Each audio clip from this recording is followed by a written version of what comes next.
o'clock. We'll call the meeting of the Whitman Middle School Building Committee to order. First up is if you could join me in the Pledge of Allegiance. Pledge allegiance to the flag of the United States of America and to the republic for which it stands, one nation, under God, indivisible, with liberty and justice for all. Thank you. And as is customary, if you could join me for a moment of silence.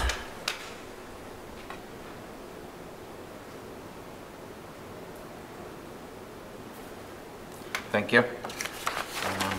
First on the agenda is Katie. Christopher. Okay. Thank you, Jeff. From MSBA. After Katie finishes with her presentations, if there are any questions, we'll ask the questions so that they get recorded on our microphones here. And Katie can't hear us, so Jeff will repeat the question to his microphone at the computer so that Katie can answer that. And without further ado, we'll welcome Katie. So Katie, you're on. This is Katie Christopher from MSBA. She's our project manager. She's going to give you a presentation that we've asked for. As Fred mentioned, I have the mic back here connected to this Zoom. Please feel free to ask a question pertaining to her presentation. She's willing to answer some questions for us, and then you'll be able to hear her. So shoot, Katie, you're on.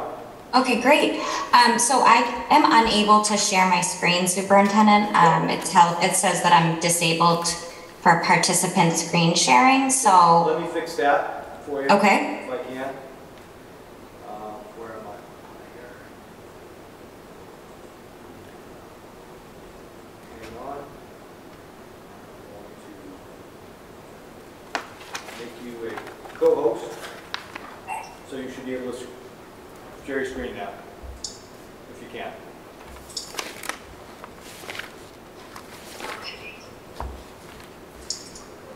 so can everybody see that? Or can you see it? Yep. Yes? Yes. Yep. Okay. All right. Well, thank you everybody for asking me to join your meeting this afternoon to review the OPM procurement process for an owner's project manager for the Whitman Middle School project, which is in partnership with the MSBA. Again, my name is Katie DeCristofaro. I'm a capital program manager at the MSBA, and I've been with the organization for about 13 years now.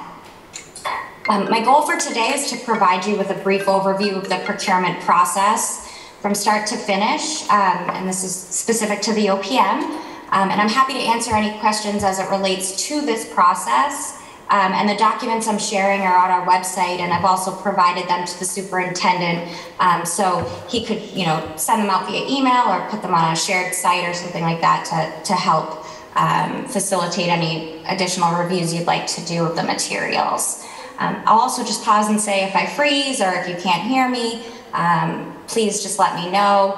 Otherwise, this can certainly be interactive. I'll pause after some, certain sections, but again, feel free to interrupt. This can certainly be interactive. So just as a general overview, the OPM procurement process is a local selection. This means that the district selects the OPM on its own and generally structures the way in which you do so on your own. This is in conjunction with using the MSBA standard templates, such as the request for services and ultimately the OPM package, which includes a narrative of the process, and that's upon the selection of your OPM firm being selected, and to conclude the process. The district and its OPM, once selected and once the package is finalized, will attend an OPM review panel meeting, at which point the OPM will provide you with a presentation to the panel members. And then upon completion of this meeting, the MSBA sends the district an OPM approval letter, basically just signifying that we have, you've completed all the requirements within the MSBA, as well as completed a procurement that follows all the requirements within the Commonwealth, and therefore we approve your selection of the OPM. That will also be your signal to fully execute the OPM contract. So moving along here to the second page, this is a schedule of all of our OPM review panel meetings per year, and then the dates associated with getting to that OPM review panel meeting. And I've highlighted the December 6th meeting, which is the one in which the district anticipates attending. I've also provided this to the superintendent as well as a few other folks, so the dates are lined up and you'll be able to utilize this when completing the request for services. And we'll get into each date as we proceed through this presentation. So moving along to the third page, I'm not going to read through this, but this is on our website again, and the superintendent has this. It's the OPM selection process overview. I recommend that the committee review this document, together or on your own in its entirety as you embark through this process again. And I would reference it as you proceed through the procurement process. It's certainly exhaustive in terms of details and all of the steps and requirements leading up to hiring an OPM. But if you have questions as you review it, please let me know. Don't hesitate to reach out via email or phone call, and I'm happy to provide clarity on anything as necessary. So moving along, sorry, I'm gonna do it this way, it's easier for me here. Okay, so this is a draft, this is something that we've put together for districts that ask us about the OPM advertisement. You already have one, so you might not, the one that you have from the prior procurement might be fine. We don't review it. It is just something that we offer should folks want to utilize it. And it can be used for both the central register advertisement as well as in the newspaper of general circulation. And then just as a friendly reminder, the advertisement that's placed with the central register must be placed in the designer services section. Sometimes it's a little confusing with which one, and the designer services can be confusing because it's not for designer services. But in any event, that's where the advertisement should be placed. Are there any questions so far before I jump into the request for services? None, Katie. Great. Okay. Wait, hang on. Fred. Yep, sure. The advertisement in the central register, does that need to appear once or twice? And is there a specific amount of time it needs to be appearing in that register? So the question, Katie, is does the advertisement in the central register have to appear once or twice? And there is a specific what, Fred? Yeah, a specific amount of time. If it was 14 days. Is there a specific amount of time it has to be in the central register? Yep, so the requirement for Massachusetts is 2 weeks. So it appears once, and I'll talk about it in just 1 second about the dates and such, and I'll explain the central register, but it appears once for 2 weeks in the central register, and then it'll be in a general circulation of your choice, or I think you also did combis last go around, so that will likely be for 2 weeks as well, because it's, it doesn't matter if it's a central register or where you're advertising, but you could go longer, but to stay within our timeline for December, it would be that 2 week period. Okay. Any other questions? Thanks, folks. Go ahead, Katie. Okay. So this is our template request for services. I'm just going to scroll down to this first part of this section. So the MSBA needs to receive the request for services in Word no later than Thursday, September 9th for the MSBA's review and approval. That's 2 weeks prior to the date at which you have to place the advertisement in the central register. And that date is Thursday, September 23rd. And then the following week, it will actually appear in the central register. So on Wednesday, September 29th, it will appear. So what happens, and this is strictly for the central register piece, there are so many news circulations or newspaper circulations, I don't know how early you have to place your advertisement, but strictly from the central register perspective, you place your advertisement on Thursday. So you say to the central register, here's what we need to do, here's what we want it to say. It's a small blurb about the project and just giving people a heads up that this is coming out. The following Wednesday, which is September 29th, that little blurb will appear, and it will be available for prospective firms to look at. If they're interested in submitting a proposal for this project, they will contact whoever it tells them to within the request for services, and they'll say, please send us the RFS. So that will happen on that Wednesday. And then you would send them, or whoever it is in the RFS sends them the request for services and the attachments, and they review it. And that's how they decide whether or not they're going to submit a proposal. So September 9th, and this has been laid out via email as well to you, Superintendent. I can resend it and forward it along if need be. Thank you. You're welcome. So moving into this first section here, introduction, the main question that we receive is that project costs range that's located just in that second paragraph there. I understand that the committee, based on the agenda I received, will be discussing this later.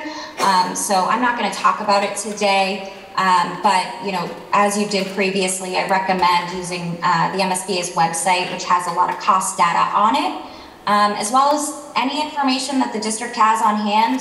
Perhaps talk to your peers that might have some similar projects, but you know, our data on our website is pretty dense, and we hope that that will be something that you can use as a guide. Moving along to the second section, which is the background section.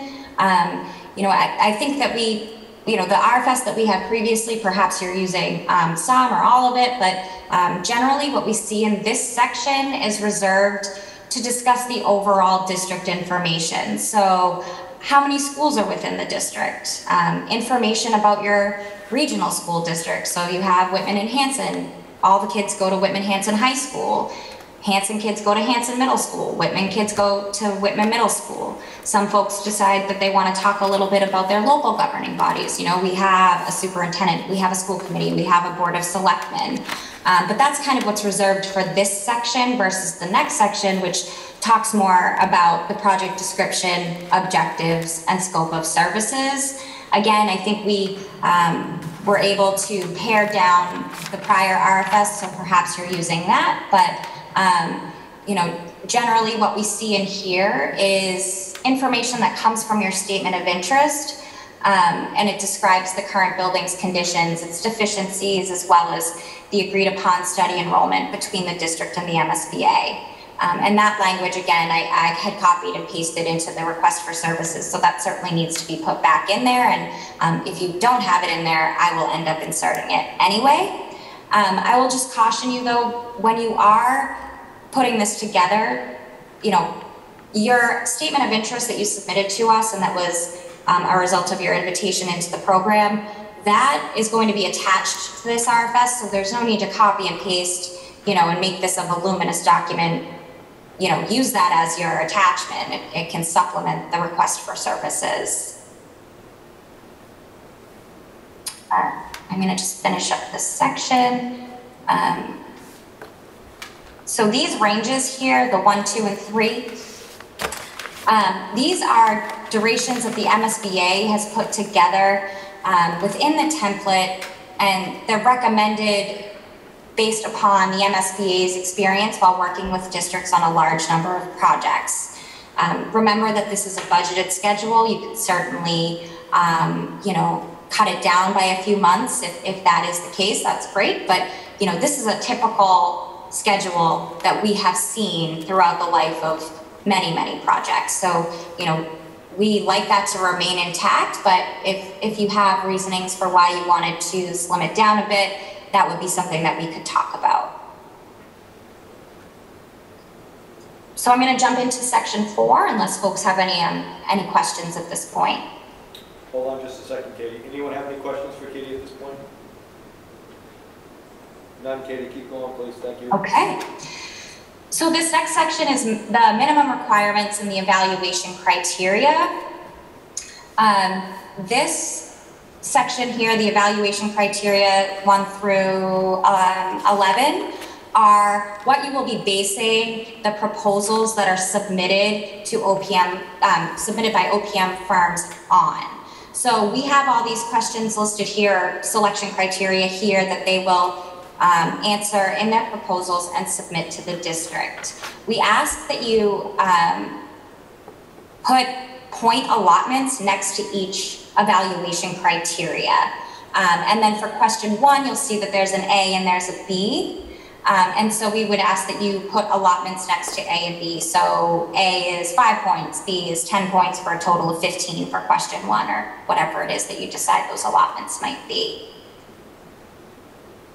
And then moving down here, we talk a little bit about sorry, let me just make sure I'm in the right section. Yeah. Okay, so the reference checks are, as you can see, we recommend in the template that 3 reference checks for each shortlisted firm are conducted, and we leave the decisions on scoring those reference checks up to you. With that said, we've seen districts conduct reference checks for all of the proposals that are submitted, and that's, that's a local decision, but just remember that whatever you decide upon must be adhered to and documented within the OPM narrative once the firm is selected. And not that anybody asked, but just, my opinion on scoring reference checks is that, again, it's totally up to the district, but how I think about it is, people submit reference checks because they know people are going to give them a positive, mostly, hopefully, positive references. So all your scores might be high. Also, if people aren't calling you back and then you end up negatively scoring a district, a firm, that's not their fault. That's, because you didn't get a call back. So it's kind of hard to score them from that perspective. So I just caution you when doing so. And if you do, perhaps it's a lower number within the overall evaluation process. Are there any questions so far on that section? I'm going to move into the 5th section. Hang on a second, Katie, I have a question. Okay. Under the evaluation criteria, bullet point 7. Under the evaluation criteria, bullet point 7. It's recommended that the respondent provide estimated costs in excess of 1.5 million. It's estimated that the respondent provide estimated costs of 1.5 million. Based on this project, would MSBA recommend that we increase that number? Based on this project, would MSBA recommend that we increase this number? Increase the estimated cost? No, it's the respondent's current, identify the respondent's current and project workload, and that 1.5 million seems awfully low to me based on the type of Mr. Cadero is concerned that $1.5 million number is low. Should we increase that number? So that number is what I think what the costs are required for OPMs to have to be on a project from a mass law perspective, from like a procurement law perspective, and that's why that's in there. You can increase it, but the legal department might tell you to leave it as is. I think it's just there because you want to see projects that require OPM work. Is that okay, Nick? Yep, thank you. Thank you, Katie. He's good. Okay. So moving down into the selection process and selection schedule, this is the process that's finalized. Whatever process you finalize within this request for services must match the process that's followed and documented within the narrative. So using this as a guide is going to be extremely helpful. And so I always stress that being as detailed as possible is going to help you in the long run, because you're going to have everything spelled out once you get to the point of interviews. Within this first number 1, the MSBA recommends that a mix of local and school officials as well as industry professionals are on the selection committee. So, there's a healthy mix of individuals that have various types of experience involved in this selection process. And we typically see this makeup as a subcommittee of the school building committee. We also recommend that you describe the interview process thoroughly in the RFS so that you're able to use this document, as I just said, as a reference when completing the interviews and then ultimately when drafting the narrative. You know, we like to see the scoring mechanism as well as questions that will be asked during the interviews. We find that helpful, and it's just a recommendation. It's not a requirement.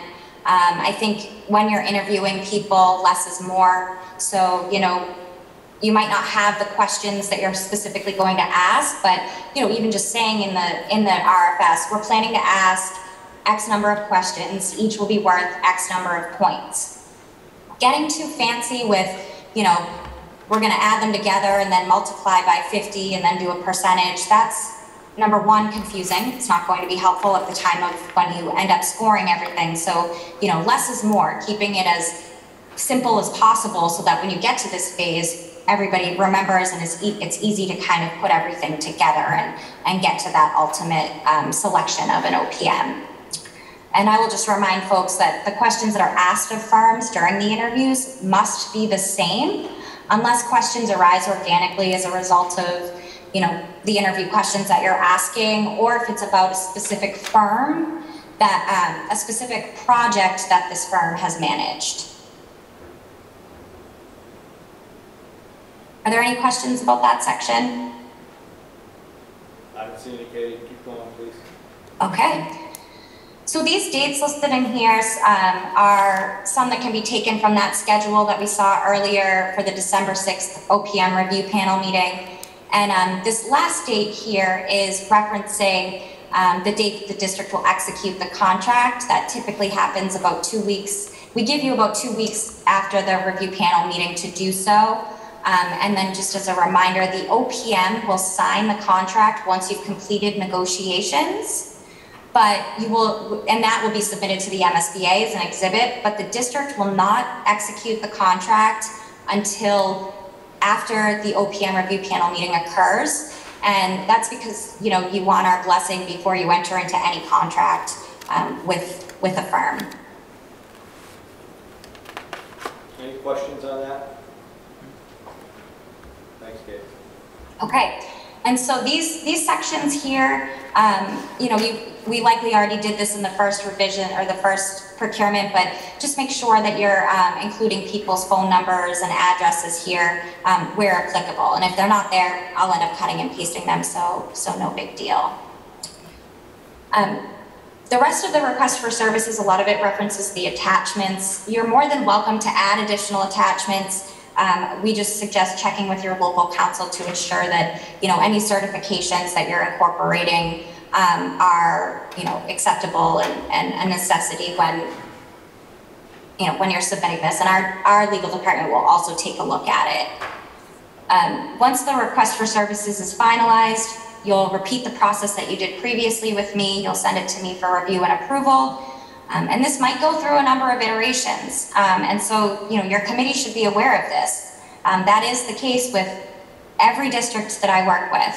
And I review every RFS that comes in. So, you know, when you're voting, and we'll talk about that a little bit more in a few minutes, you know, take that into account and remember that different revisions are going to be required. And so however you word your vote is going to be important. And it's just, if, you know, perhaps if they're, you know, egregious and there's a ton of edits that I have, then you have another building committee. But if they're, you know, less severe or it's wordsmithing, then perhaps another meeting isn't a necessity and another vote isn't a necessity. And then once that process is complete, I finalized it, I gave you the green light to go ahead and place your advertisement. It's out on the street for 2 weeks. People will start submitting their proposals to you. I'll check in every once in a while. I'll ask you how many proposals you received and how many people you intend to interview.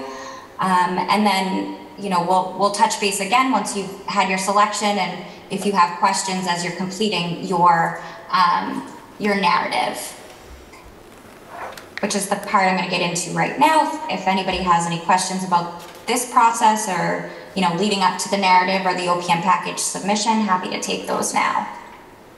Any questions, folks? Please continue, Katie. Okay. All right. So this is, you'll start filling this out, I hope, early on in the process, perhaps after the RFS is finalized. The purpose of this narrative is to tell the story of your OPM procurement. It should be so detailed that I don't need any other materials but this narrative to understand the process that was undertaken, how you got from your request for services to your selected firm. As I just mentioned, I recommend that you begin working on this narrative early. Don't wait until you've selected your OPM. And also, please don't alter, the document in any way, except where you're prompted to do so. It's a template intentionally, but if you do make changes, and that goes for the RFS as well, please just use a red line or track changes version. Proceeding down into the actual meat of the narrative, this is where you're going to list your selection committee members and if they're a voting member or they were not. You'll include everybody's names, their titles, provide a brief background, and then we also ask, as it says here, for you to provide us with the individual's MCPPO certification or their recertification, because that's going to be a part of the package that's sent to the OPM review panel members. Moving down into this issuing the request for services. So the votes mentioned are two-part. You will be voting to approve the request for services, as well as the approval of submitting the request for services to the central register and then the newspaper of your choice. Typically, we see the school building committee is given full authority to kind of like run with the project overall, but specifically to hire the consultants because you are the building committee. But sometimes we also see school committee wanting to be more involved in the process, and so I would just it's a local decision. It's just something I'm throwing out there. So I'd ask that, your local council take a look and if any questions arise. But typically we see that the building committee is the one that's been authorized to kind of run with this process. Any questions about that part? No, continue, Katie, thanks. So the next section is the reviewing of the responses received. We do not need to see, we don't need to see the scoring sheets. You list here the number of, I think last time you had 13, so you would put the 13 people that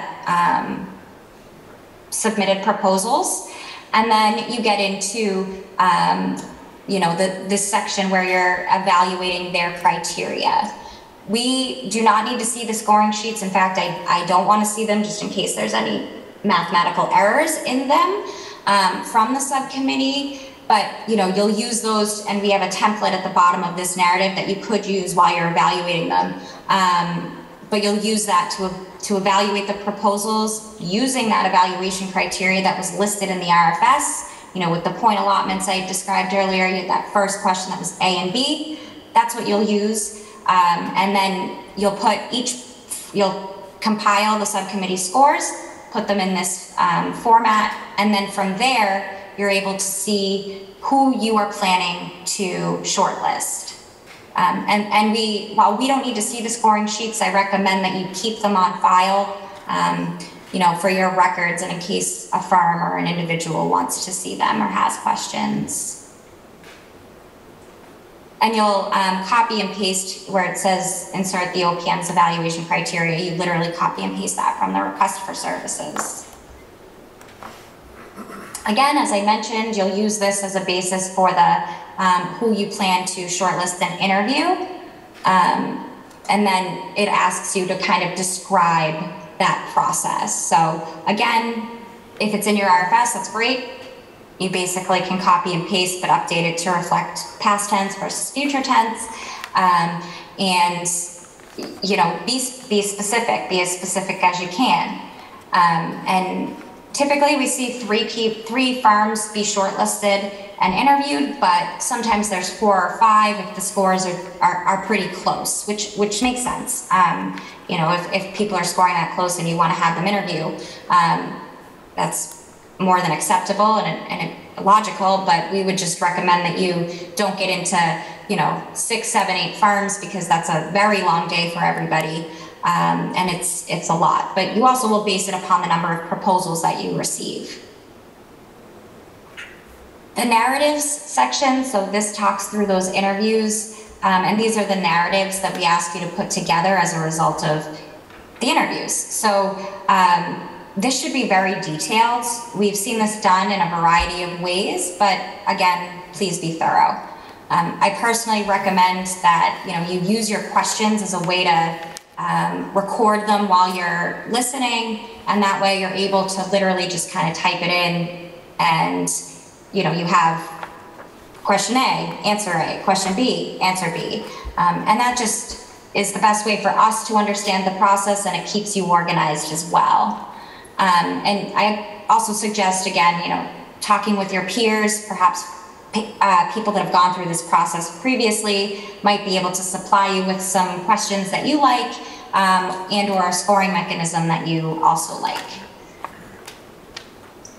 The next section is the reference check. So this is the after the interviews, you go through and calculate however you decide to calculate, and that's how you get to your firm 1, firm 2, firm 3. Obviously just add, if you have a fourth firm, add to this table the fourth firm, cumulative score, add them at the top as well.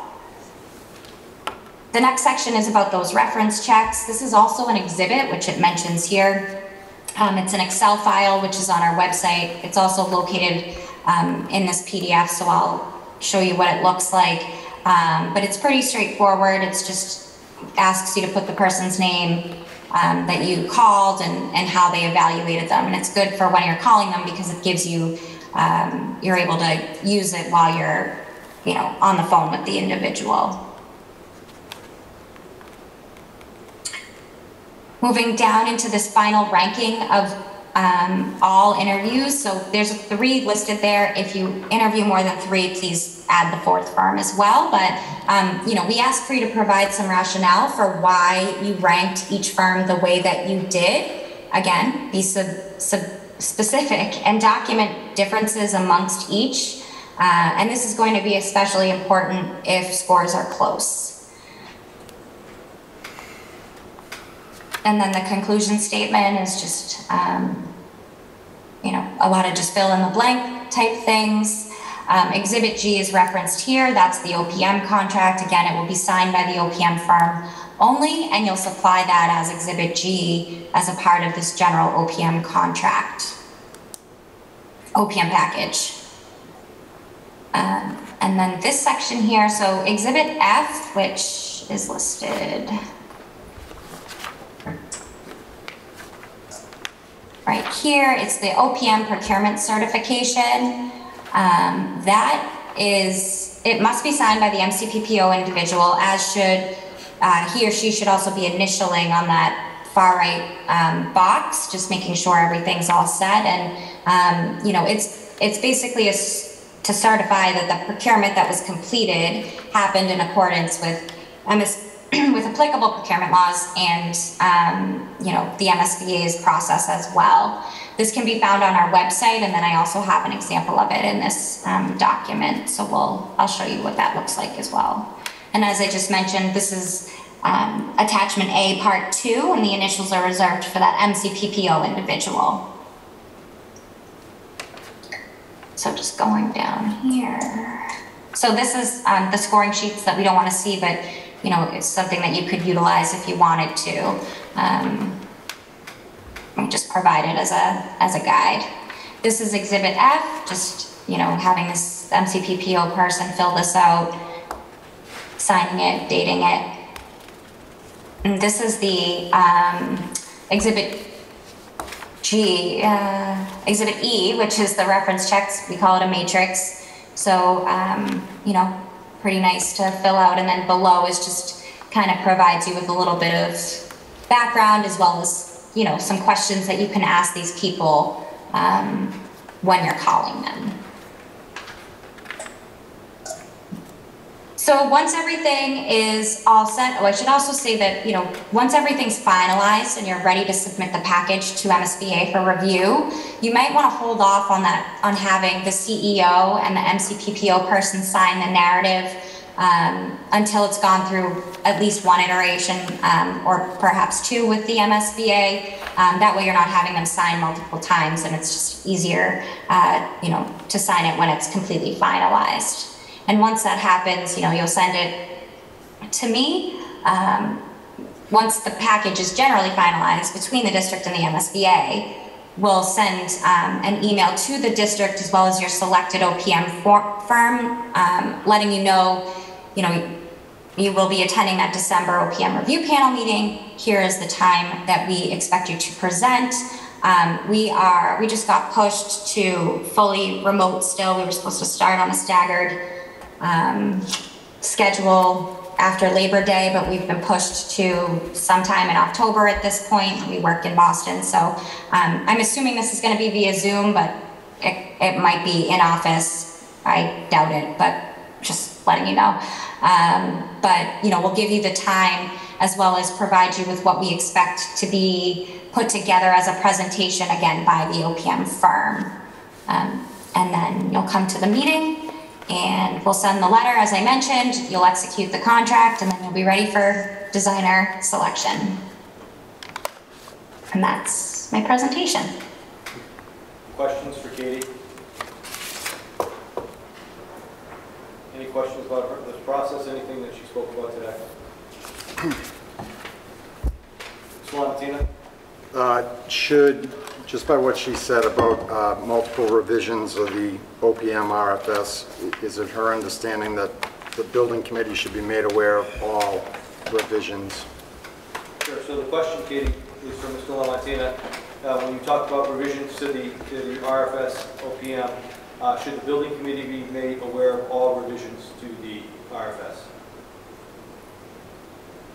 So, that is something that the committee should certainly talk about. In my experience, I have not seen every iteration go back and forth between a building committee, and they usually at a minimum we could certainly CC everybody on the emails going back and forth. That might be helpful.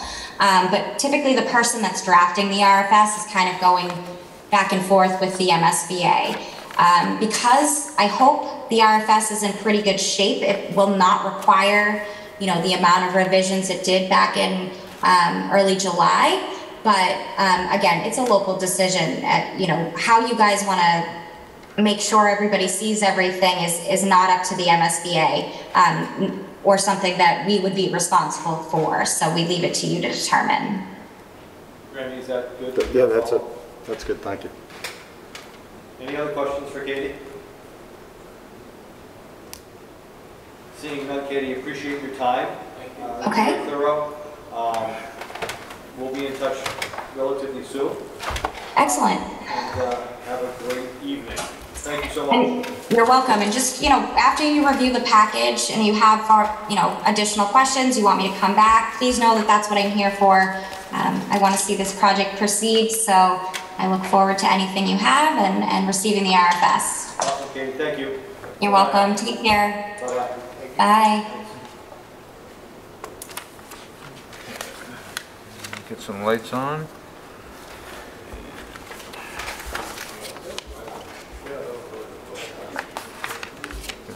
2 seconds to adjust our eyes here. Let's see.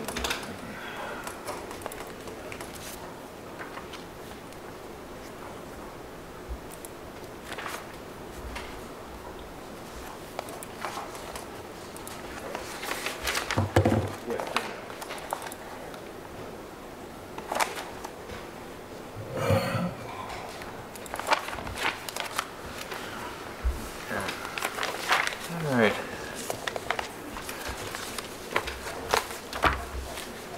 Does anybody have anything else to bring forward on the OPM selection process presentation?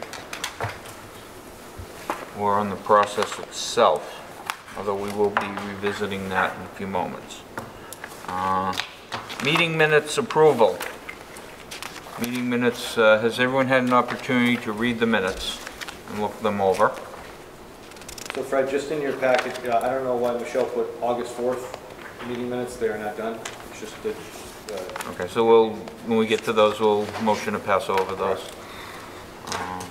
But for June 7th, 2021.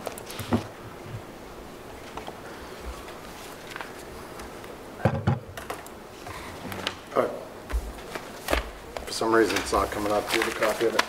Yeah, Mr. Chairman, motion to amend the July 7th minutes. Okay. I'm referring to page 2, second paragraph down.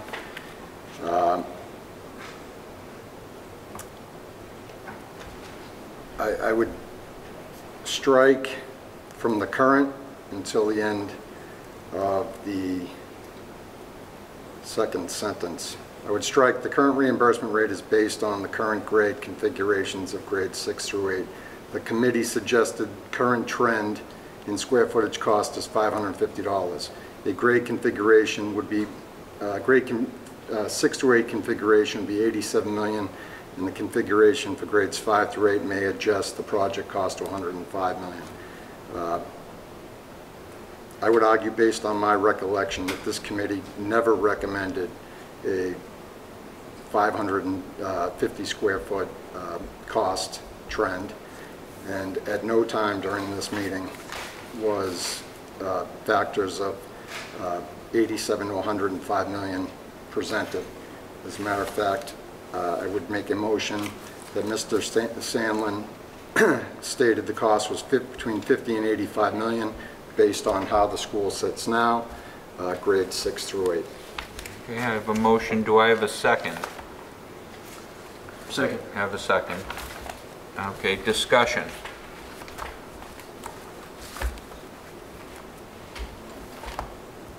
Anybody else? I got a question. Yep, go ahead. I'm trying to understand the correction, Randy. Was it that we never discussed the possibility of... In that meeting, during discussion of project cost, 85 to 105 million dollars was never in that meeting. I can't honestly recollect if... I myself do not recollect that, and I don't think that the committee would ever have suggested a square footage cost of $550. I don't know that the committee would have come up with, you know, quote unquote, that number. Mr. Galvin? Yeah, I guess my question would be if the committee had recommended 85 to 105, why in the first draft of the RFS that went to MSBA did it say 50 to 85? That was what was in the first draft. Yep, and that's what I recall, you know, using as a number in our discussion on the 6 through 8 as the school sits now. That's what I recall, our discussion. So we discussed it after another meeting, is that what you're saying, Randy? Just not that one? Because I remember we talked about it at one point. I can't remember which one we talked about. I believe in the last meeting. We discussed in the last. Oh, that's what it was. June 7th. Okay, thank you. Any more discussion? Okay, so I have a motion and a second. All in favor of the amendment to strike the second paragraph from the current reimbursement rate to the last sentence that ends at $105 million. Is that the motion? Just to be clear. Okay. I have a motion and a second. All in favor? Opposed? And abstaining. Okay, so we have 2 abstentions. No. Oh, I'm sorry. Abstentions? I can't remember. I wasn't present. Okay. This wasn't for the 4th, was it? This is for the June one, right? This is for the first one, the first meeting in June. June, yeah. Total of 5 abstentions. Everyone else for, and nobody against. Usually Michelle does the math. She's good at it. Okay. All right. Seeing that we have that amendment does carry, motion to approve the June 7th minutes as amended. So moved. Okay. Do I have a second? Second. Second. All in favor? Okay. 4 against and abstaining. Okay, 1 abstention. Nobody against, everyone else for. Brings us to the June 28th minutes.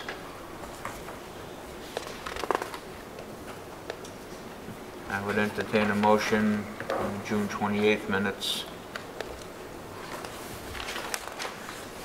So moved? I have a motion, do I have a second? Second. Okay. All in favor of the June 28th minutes as presented? Okay, 4. Opposed?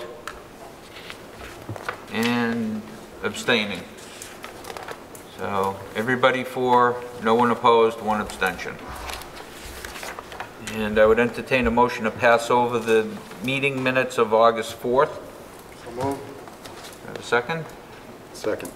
All in favor of passing over those minutes? And I think that's unanimous. Okay. Next on the agenda, request for services for owner's project manager. Process and communication. The way that we communicate and our process in doing this. We have that as a document to go right up on the screen so we can go line by line as what the exact document is saying now. And we also need to discuss the process of how we continue. Do we want to be notified of every revision and meet? Do we want to be notified and meet at the very end? Or do we want to just be notified and not meet and let our original vote stand? So those are things that I think that we should be discussing perhaps prior to getting into this portion. Mr. Galvin? Yeah, so, as we were discussing as it was part of the presentation, I hope at this point that our RFS, since it had already been approved one time, is in a pretty good shape. I would think that once we decide on, and I know it's on our agenda tonight to discuss the changes that we're going to make, I hope that there will be very few changes.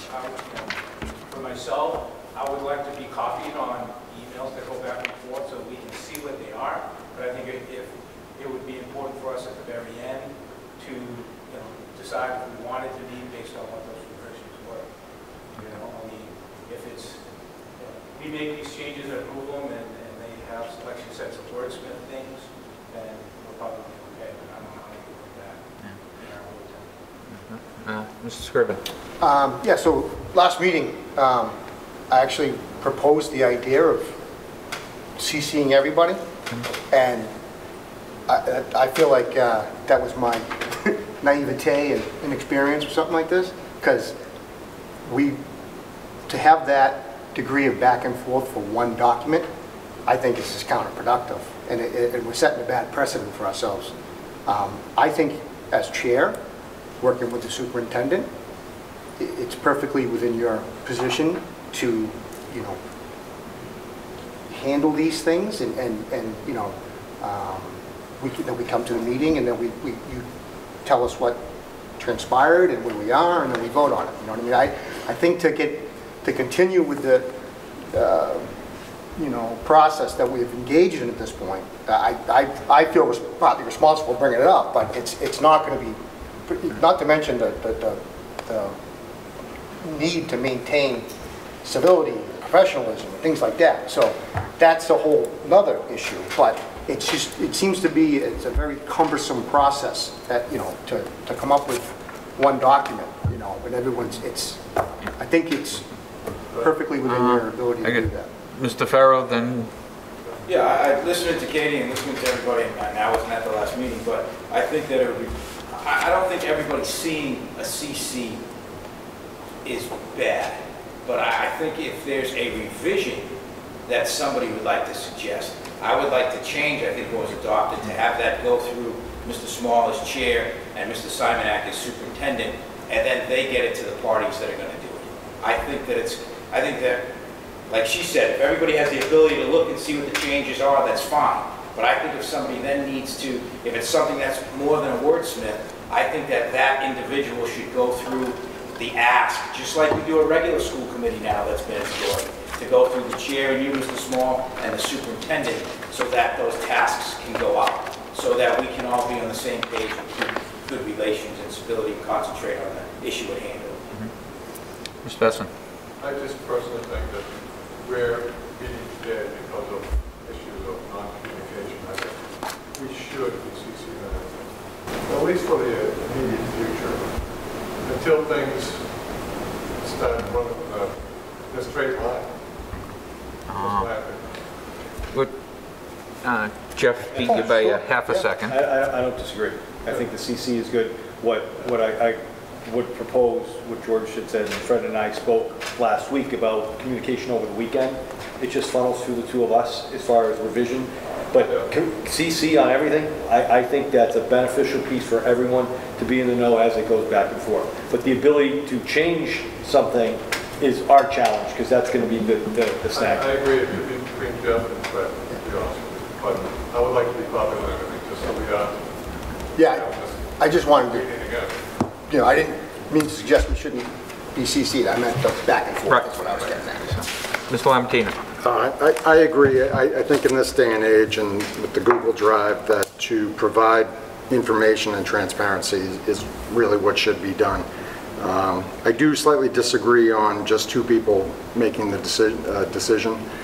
I think that's what these meetings are for. If somebody has to make changes, it should be a committee-approved change. It shouldn't be one person, one random member sending out an email. That if it seems to be an issue, then we should have a meeting and that should be discussed. And I personally think that as far as sending documents, when a lot of these finalized documents that Katie mentioned, I think we should at least be having a vote of any documents prior to formally seeing a final revision, voting it and sending it off as a committee. I'll tell you myself, I feel more comfortable in sharing everything possible with the committee. So, I mean, there's not an email, there's not a hiccup, there's not a suggestion to paint a light pole black and red that the whole committee isn't aware of. I think it's important for everyone to be on the same page and to have all that information. I think that if we're revising a document, or if there is a suggestion for something, that if it funnels through Jeff and I, and we can, you're getting the ball to the 5-yard line, so to speak, we can carry it to the goal line and then get everyone together and say, okay guys, what play should we call? And this was what was suggested, this is what we've done, how does everybody feel, and have it be a collaborative effort. Because I think everything needs to be a collaborative effort. Sure. I think we're almost all saying the same thing. I think if everybody gets to see it, but then if they have an individual revision, I'm only asking that the request of revision go through the chair and the superintendent. And then if it gets changed, then we have the decision to bring everybody back and we can discuss that change. I just want to be clear that I think we're on the same, I think we're all saying the same thing. Yeah, we bring it back and it's a collaborative effort with everybody. I just want to suggest that I think the easiest way to make sure that we don't repeat last time is to, as long as the timing works, to make sure that the final document that's going out on the central register has a very clear vote from this committee. Yeah, absolutely. And so every single revision, doesn't need to come back here, but the final thing. Now I recognize that, maybe something comes back from MSBA one day before. So, but hopefully we won't go through that this time because there's not that many changes. But So Fred and I actually spoke about this too, just about timeline. So we wanted to have this meeting today and then look at, because Katie said things have to be done to them by the 9th. Once we get this done today, depending on where we go, whether we meet again next week, the week after, up until the Tuesday, this goes to them on the 9th for final approval.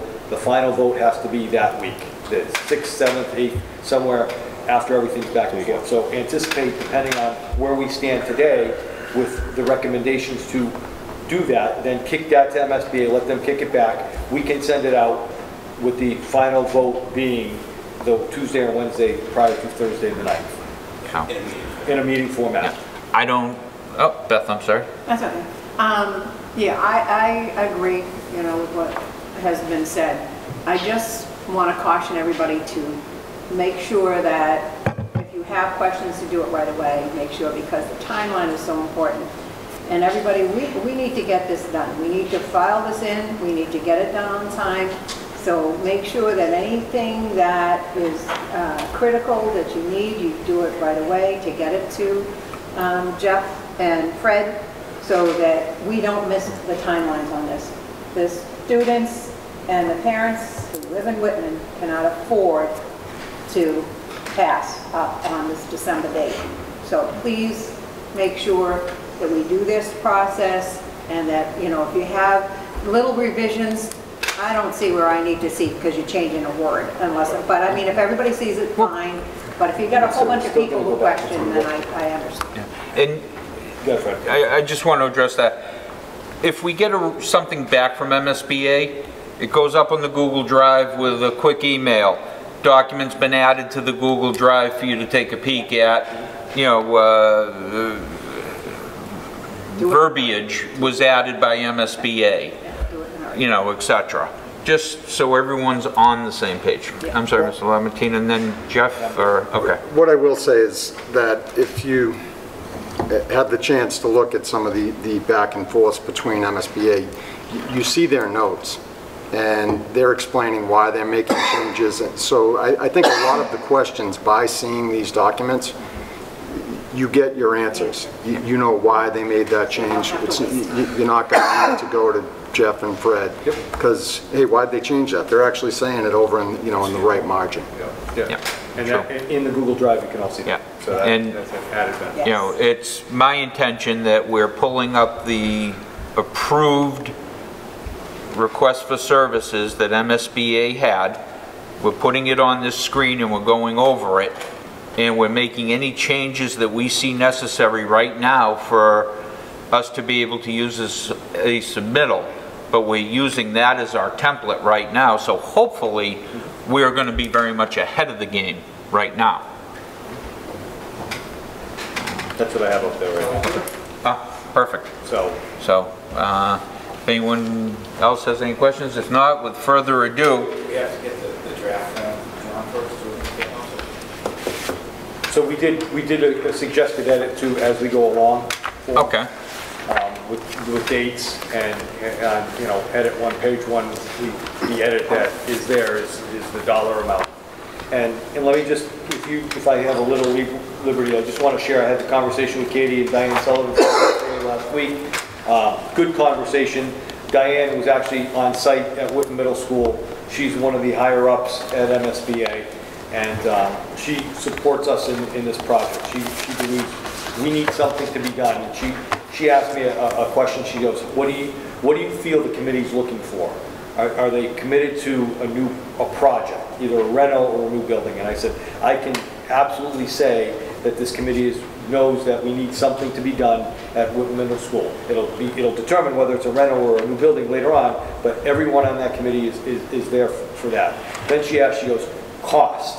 She's like, you determine where you stand at cost using, and she told me $500 a square foot, benchmark that at $500 a square foot for that middle school, which we guesstimated at, I didn't have the numbers in front of me, as 100,000 square feet, so a $50 million project. She then said soft costs were no more than 20% of the overall cost. So soft costs were there. If it's a $50 million project, it's no more than 20% of that. So guesstimate at 60. That was for an existing building. That's the number we spoke of last week. If that's the ballpark range that we're talking about, and I think it is, that's where we discuss wherever. She didn't say, then said, if folks on your building committee are looking for a $12 million project, you're in the wrong grant program. You're in for something else. But I said, I don't believe to be true. I think we're in the same target area based upon our conversations before. So just that back and forth, and she suggested Katie go through the process with us. Katie will be there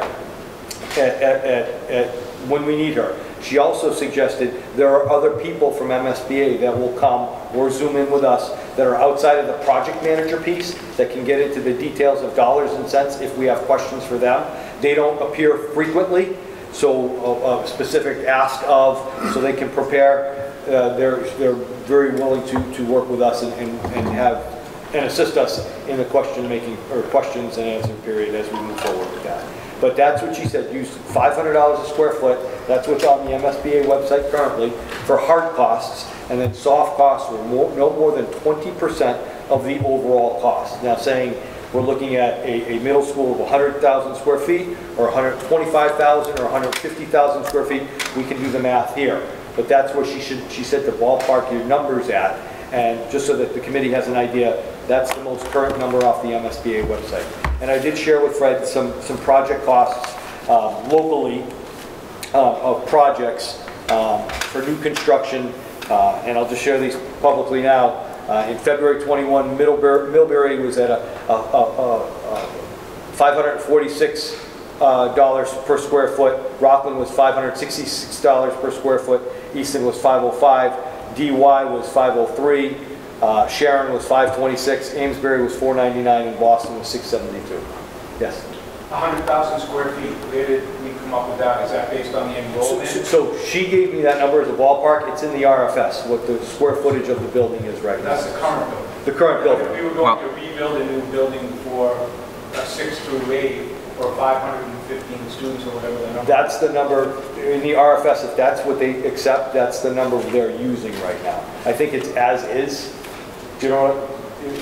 So 100,000 is if it was a 6 through 8 building, brand new.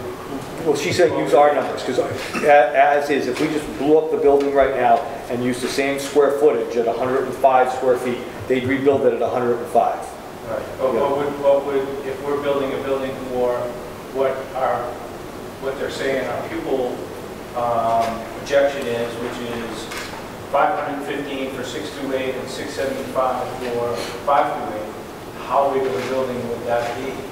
Is that going to be a 100,000 building, or is that going to be 140,000? So my estimate, I don't think they're going to give us more, because their population is going less unless we add that grade level. So I think that's in the schematic of what the OPM decides in the architect design, and then that back and forth with MSBA.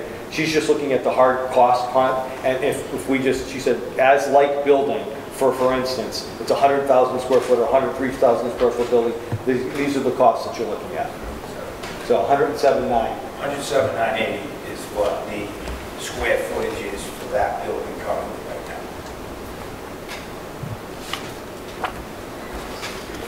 So I just wanted to add that. Mr. Cadero? Did MSBA mention what an additional square footage they would add if we did go through, if we did do a 5 through 8 building? She did not. Internally, we just spoke of 25,000. If you have 3 grades at 100,000 square feet, You can get a 25 said to if you 30. add a grade, you're probably looking at 25,000 square feet. That's just internally what we were looking at. Wouldn't that be 33,000? Yeah. Grade for grade, and you could add that. If it's as is 100,000, break it up to 33, it could be 33,000 square feet. I know they have their formulas as to, how many children in a classroom, is optimal and what space you need. Who knows? This number here is, so, I thought you were going to go with the 55. So that's the draft piece right now. That was submitted, wanted to make sure it was submitted, and that's why we left it open. Yeah. So let's look at it. Number 1, page 1, introduction. The potential project may range from, are we fair to say 50 to 75 million?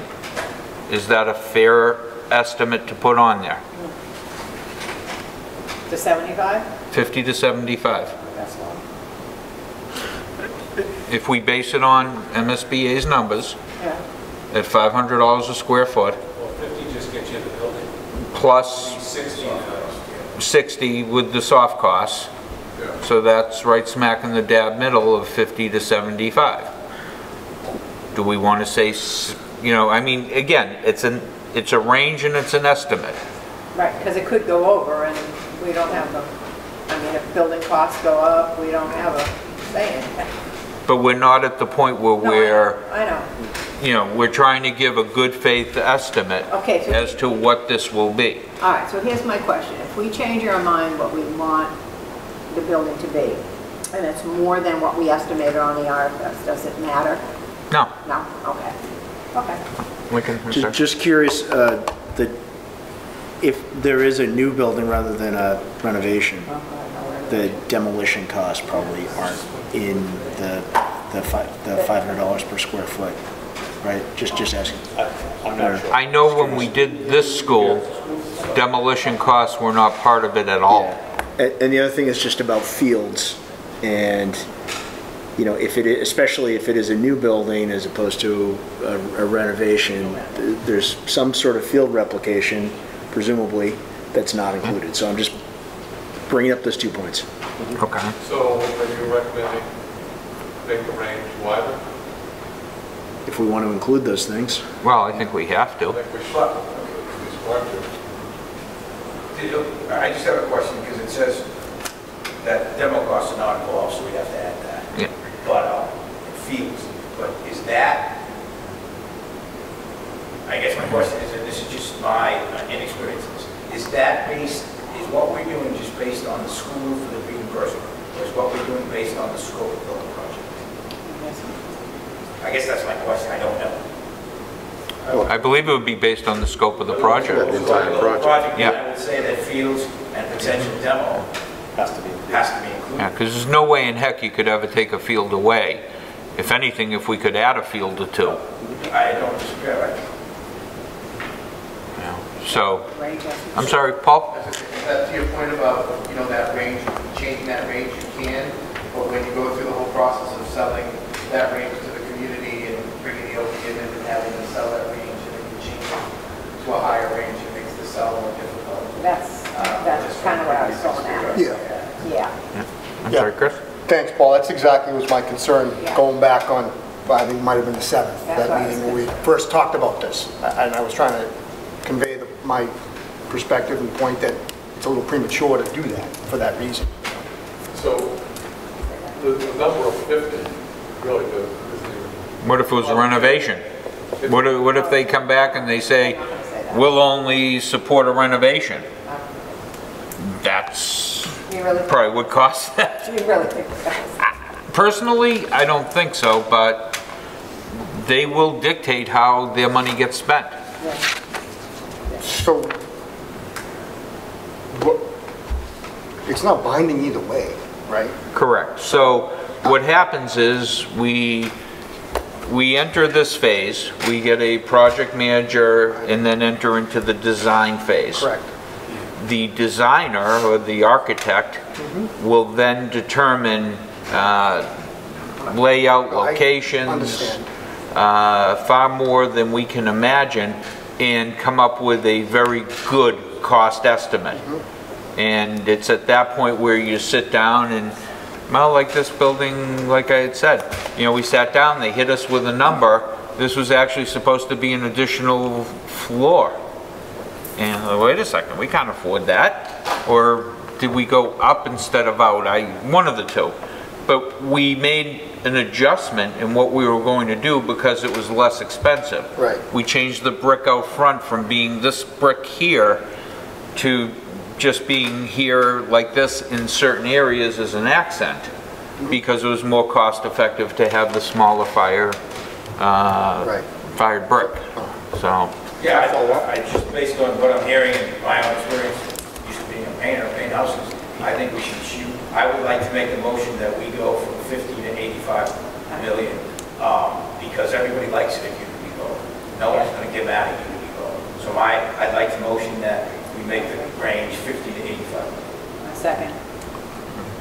I have a motion and a second discussion. Mr. Cadero? So just back of the napkin calculations, 110,000 square feet times 500 is 55 million. 20% of that is 11 million.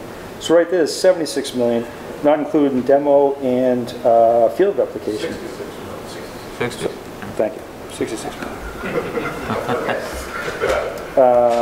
So then demo, you're talking millions there, 1 point something or one more.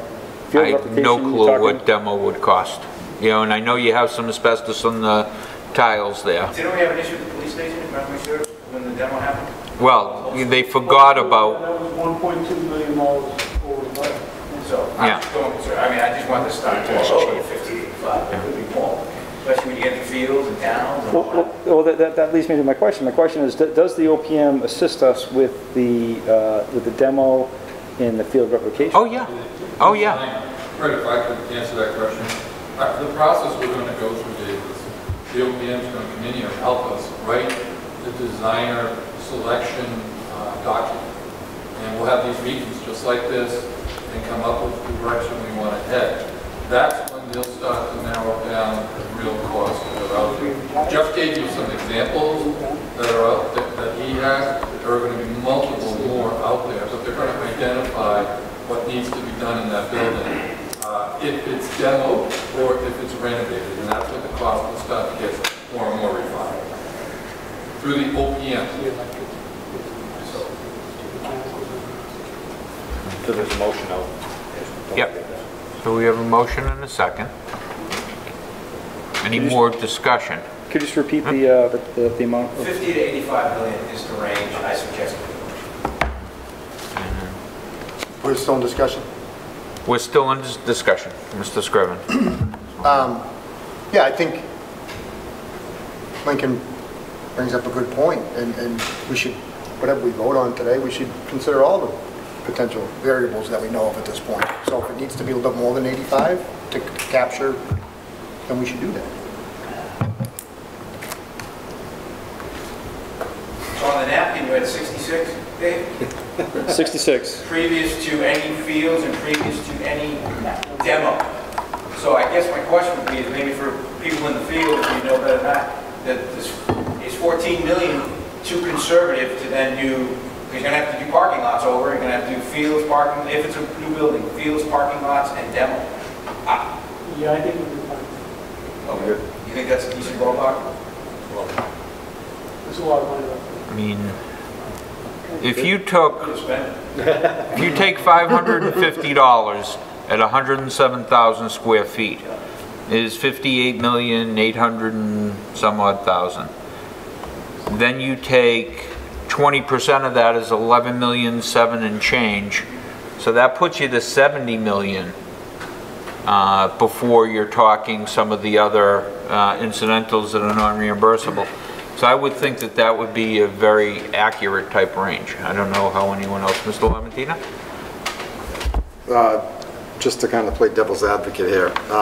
So we're talking 107,000 or 110,000 square feet as the building sits now, grades 6 through 8. Correct. With the variable of going 5 to 8, which adds at least, like you said, probably 33% more. That's how I would have guessed it.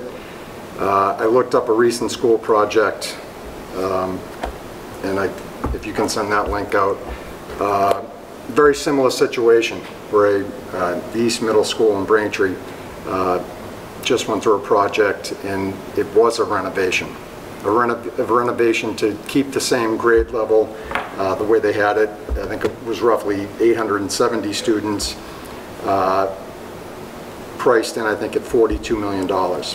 They then added 300 more students, and that same renovation with additional square footage now jumped to $82 million for close to 1,200. So you are looking a very significant cost increase by changing the grade configuration.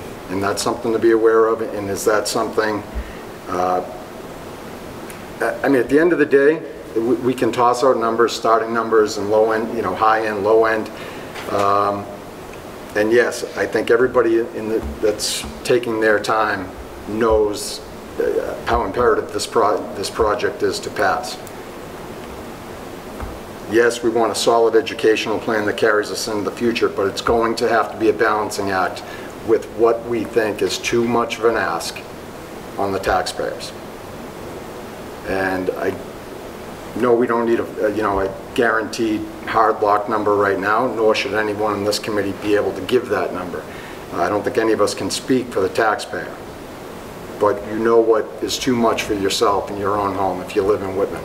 And I think it's going to be a balancing act, and I'm just hoping that between the town people here that are looking at that side of it and the school officials, there's going to have to be a little give and take. What would the increase be in everybody know? Have Mr. Galvin first, then I've got Chris. Only because I'm tying directly into what Yep. Mr. Hyman and I took the opportunity to run some numbers based on tax implication.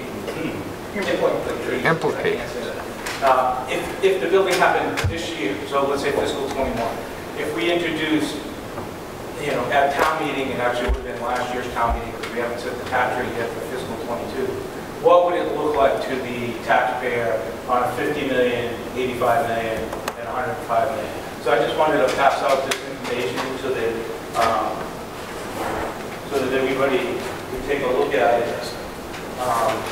And just so you have to see what it's going to look like. 3 pages? No, it's only one.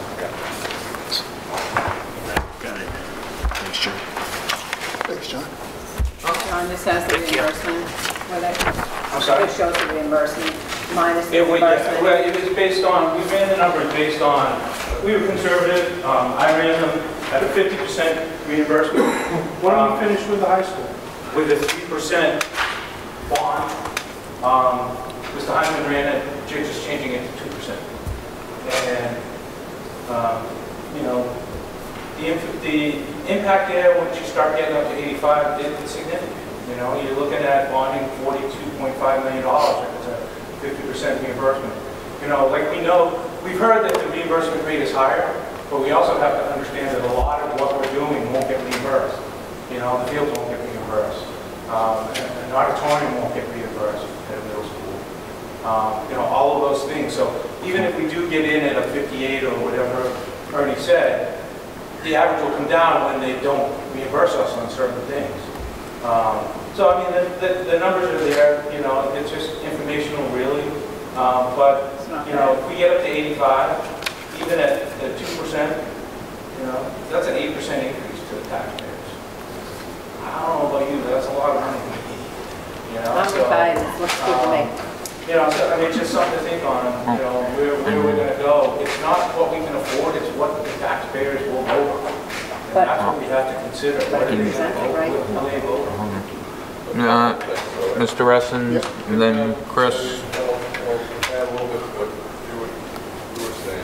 Don't we get this relief from the high school also? 27. 27, but right now it's 440,000 is what our bill is a year. So if you look, that's the first payment. If it's a $50 million payment, is $1.3 million. So right now we're paying about $465,000 a year, and it expires in 27. The police station expires, I think, in 2031. But also consider that probably in next town meeting we have a DPW building that's going to be required. We just funded $14 million for a force main. I'm hearing, and probably most likely, that the school's going to come forth with all-day kindergarten on us. That's going to be something that we're going to look at, and I know there's also, discussions on technology for the schools that was like $2 million, whatever that was. So those are all things that are going to happen before. So I think anything that goes away from the school, all that savings is already going to be gone because it's going to be going towards the DPW building, it's going to be going towards all-day kindergarten. Mr. Scriven? I guess I'd like to see, before we make any kind of final decisions on, how much we think the town will want to spend, we should probably reach out to the community and maybe with some surveys and things like that. And I mean, we've done it before, and it was pretty clear that education was high on the list. So I'd like to see something like that again before we on this committee make such a big decision that's going to impact. We need to get an OPM. Yeah, I don't know. We have to wait to that stage, but I do agree with you that that needs to get done. I think that was, sorry. No, so does it, we can't do that before the final decision is made? We're under that. Before the final decision Of how much money we're going to spend? of how much we're going to Yeah. spend, when we get to, I mean, we're probably a year or two That's what I was saying. down the line from that. That's way down the I don't know line. what the current terms are. We yeah. probably, I don't think the schools want to go Well, on through it. But And I wouldn't mind saying that, but maybe we need a project manager to help us decide.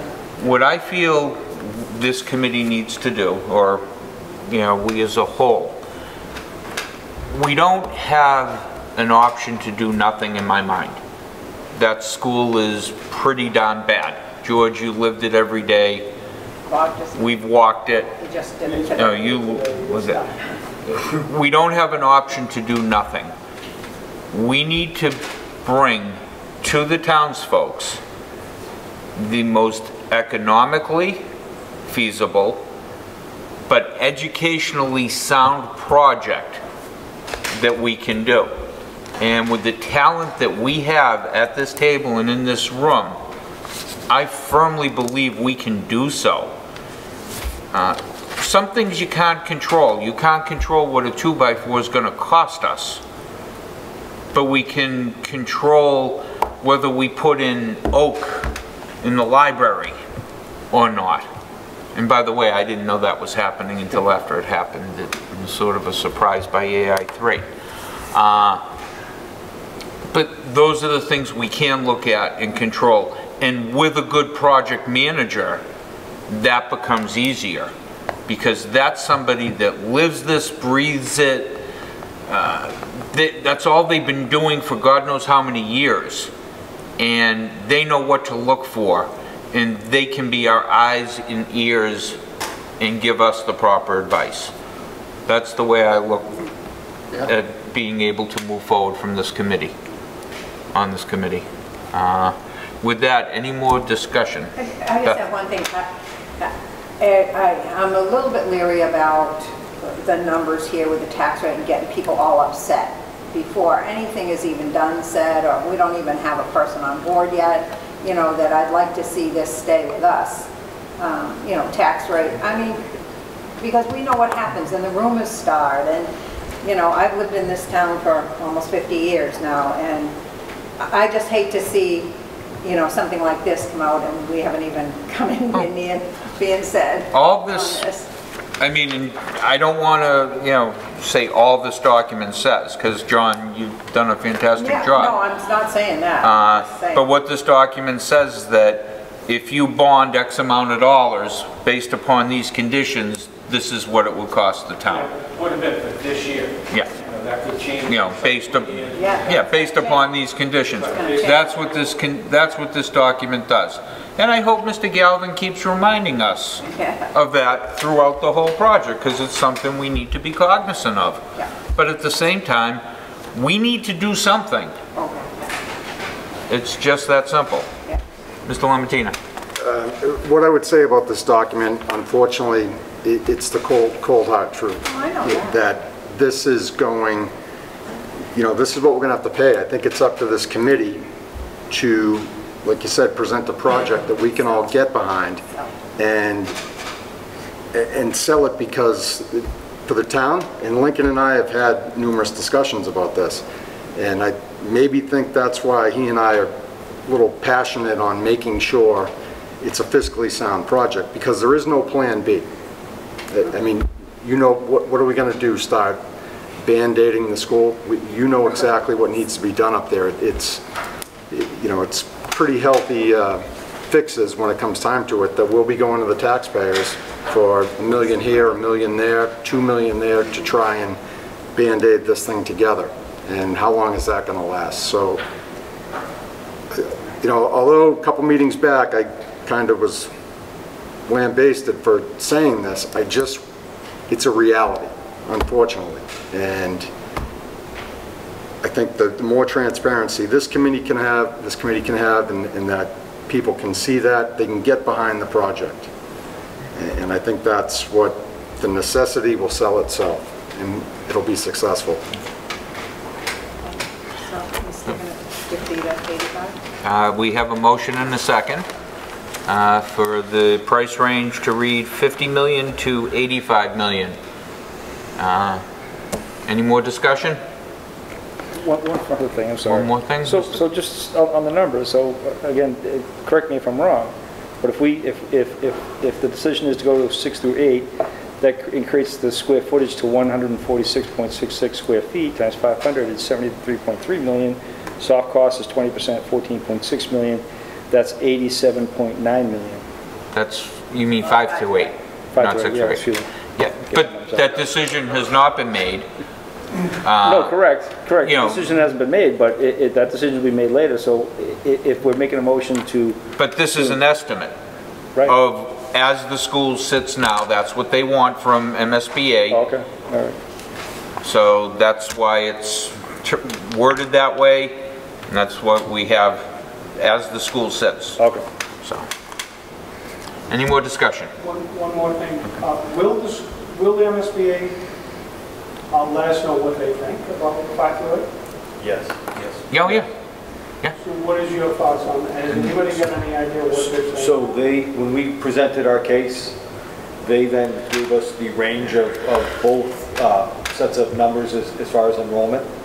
And before we get to that, the school has to justify why we were moving our 5th graders there. So that comes from us. So they will take into account the elementary schools as well? Correct. And what effect will have on... And what we plan on doing with the space in the elementary school. And also for the overall impact of the whole district. So We know what our budget is, we may end up with something quite a bit higher. If we request, if it ends up being the will of this committee, They're going to suggest, and then we can request if we decide that that's the direction we want to go. but if it's the will of this committee, at the very end, to go through 6 through 8, or to go 5 through 8, we could always go 5 through 8 as long as we're willing to pay it ourselves. If they say we're not going to fund I it. don't think if MSBA doesn't recommend Yeah. 5 through 8, I don't think we're going to sell it. But this committee will take a vote as to where we're at. Lincoln. I mean, so in a previous conversation I'd had with MSBA, with Katie DeCristofaro, she had been saying that, you know, I don't know if other people got different impressions from those conversations, but she had said that MSBA wasn't going to have a specific recommendation on 5 through 8 versus 6 through 8. Right. That it's a local decision. It's a local decision. So I just want to be clear on the conversation that I had with her a while ago. No, everything is a local decision. They will tell us that they're not going to fund it. That's what they'll say is. What Diane Sullivan said was, we'll give you the range of the prices and the square footage and everything else. Once all that you have, we'll tell you what we think. However, those decisions are yours. So if the soft cost that Dave just came up with, let's call it, I don't know, 87.5, let's say, then the will of the committee has to be, okay, how much can we shave off this if we really want 5 to 8? How much can we shave off this? And then to make it so that we get an affordable price for what we want. But they're going to basically say, here's what we found, here's what we think, here's what we can give you, the parameters, now you go do you. And that's where this goes. And if this committee wants 5 through 8, and they say, no, we're only going to support 6 through 8, as Fred said, we can pay more, Right. you know.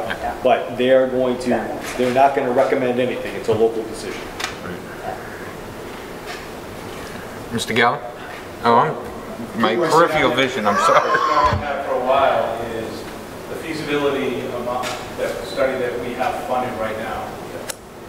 Did that include doing feasibility for a 6 through 8 and a 5 through 8? And are we looking at possibly overspending what we have allocated for our feasibilities? No, the feasibility included both. Okay. So that's what we put in for. So we should be good with the amount we Should be have. good, correct.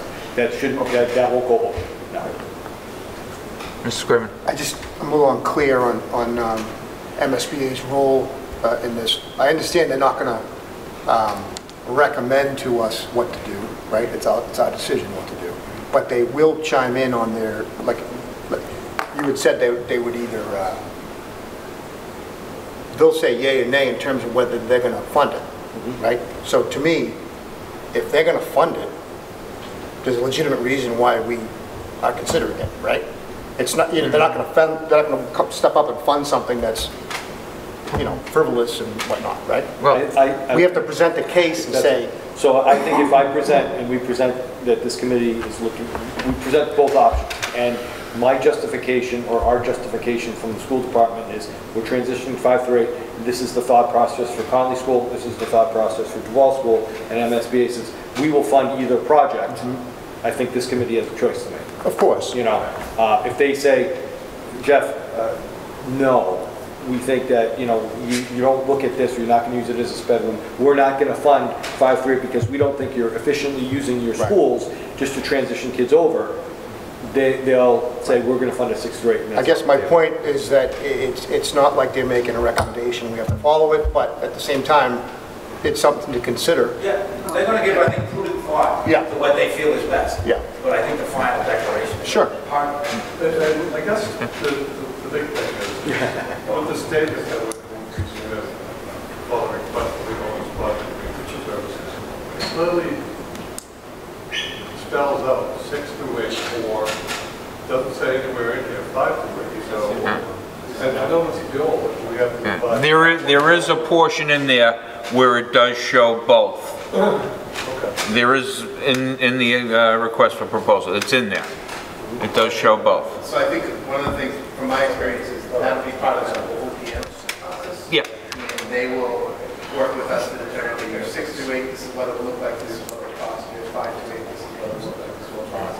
They'll work through an education plan with us. They'll talk about what's going to work, what's not, and then that's then we make the decision. They're a huge part of that process. And we may get to a point where, yeah, geez, 5 through 8 looks great, but it's going to cost how much because of the way they got to do engineering or this or that, and be like, it's not just a 30% increase, it's a 40%, and we might say, It's off the table.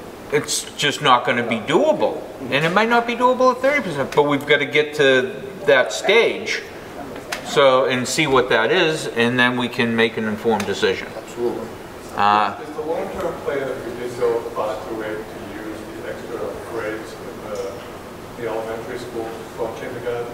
Is that the long-term? So I can just chime in briefly.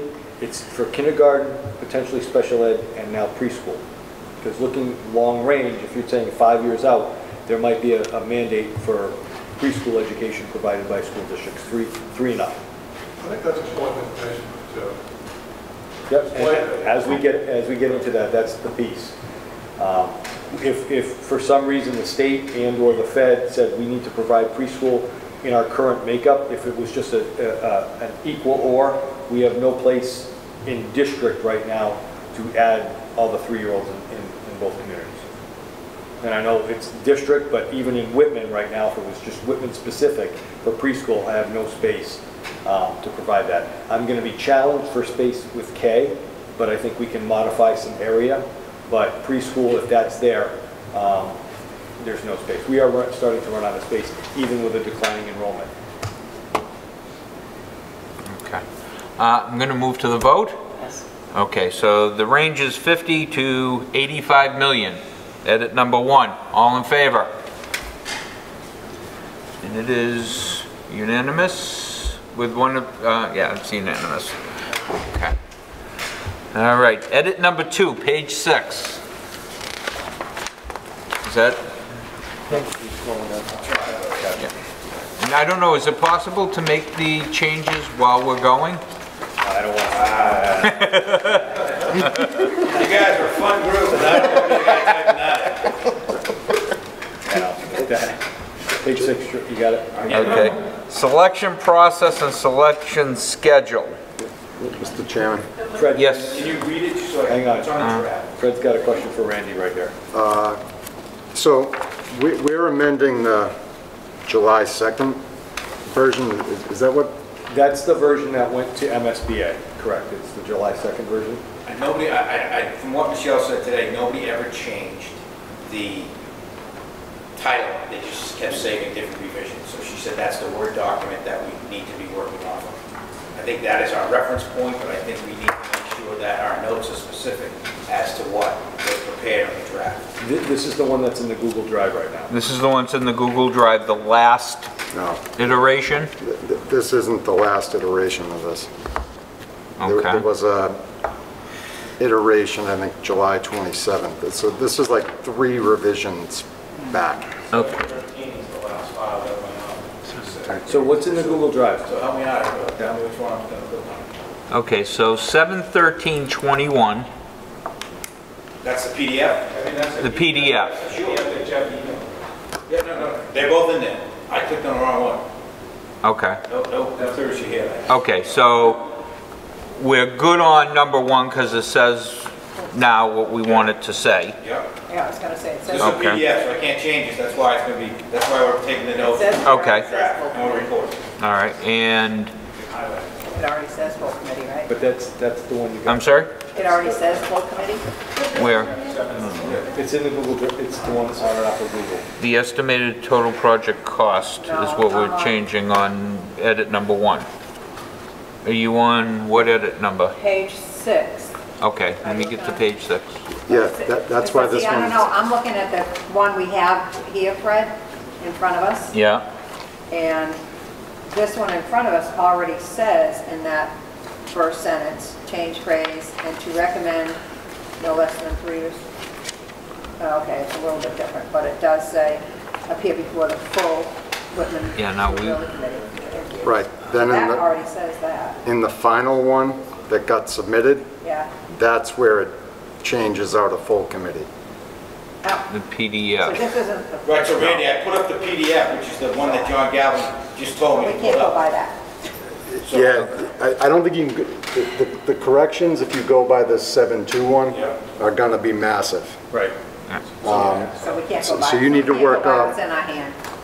If you go by the 7.13 version, Well, that's, the PDF version. that's where your edits, I guess, they won't line up if you go off the 7.2. So if you have the PDF I version. do, I just brought it up. Okay, so that's the PDF version, so that's the right version. Yeah, So if we just look back to page, the first edit, is this the right one? Yes. yeah. Okay, so I brought up the wrong PDF, and I don't know what's copying. So it's the PDF version, PDF document that we're working off of on the big screen in conjunction with these edits. And that is the last one, that is the last iteration, and that's the one that MSBA has quote-unquote blessed, so to speak. Gotcha. So now, page 6, edit number 2, under 5, selection process and selection schedule. Under process, the first sentence, change the phrase to, and to recommend no less than 3 respondent firms to appear before the, and inserting the word full, Whitman Middle School Building Committee for interviews. Right now, it says before the Whitman Middle School Building Subcommittee for interviews. So I would entertain a motion to change to appear before the full Whitman Middle School Building Committee for interviews. So moved. Okay, I have a motion. Do I have a second? So I'll second the I have a discussion. second and now discussion. Jeff, is this, Just ran to the men's room. sorry. He had said something that he wanted the subcommittee to be able to, Right, I think if we scroll down, then the subcommittee, I think there was confusion, I wasn't at me, but I believe there was confusion at last time as to what was put in the register, and I think what was said in the RFS itself. So I think what we're trying to do is to marry this based on what the discussion, I think Dave Guido brought it up, I wasn't here, I just heard about it. So I think that's what this is trying to address. So Jeff, you were there, so.